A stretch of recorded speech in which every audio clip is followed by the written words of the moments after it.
रायगढ़ जिला के शासकीय उच्चतर माध्यमिक विद्यालय नवा गांव में इलेक्ट्रॉन और हार्डवेयर ऑटोमोबाइल के लइका मन द्वारा बनाए गए मॉडल मन के प्रदर्शनी आयोजित करे गई। प्रदर्शनी में लइका मन कई प्रकार के समाज संदेशात्मक मॉडल बना के पेश करीन। सब्बो लइका मन के मॉडल देख के school principal S Tiwari model ला काफी सराहिस।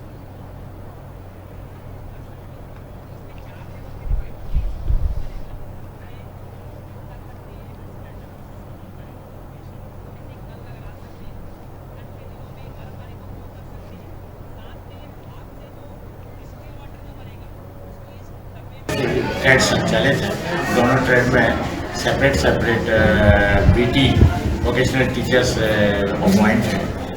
ऑटोमोबाइल में श्री प्रेम शर्मा और इलेक्ट्रॉनिक्स एंड हार्डवेयर में श्री भोज कुमार राठौड़।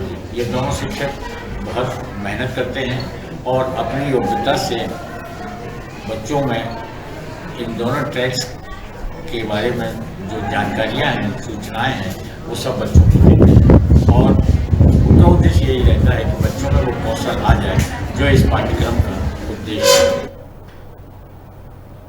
अभी बेरा है छोटकुन ब्रेक लेके अपन बने रहा न्यूज़ 36 छत्तीसगढ़ के आवाज़ के संग।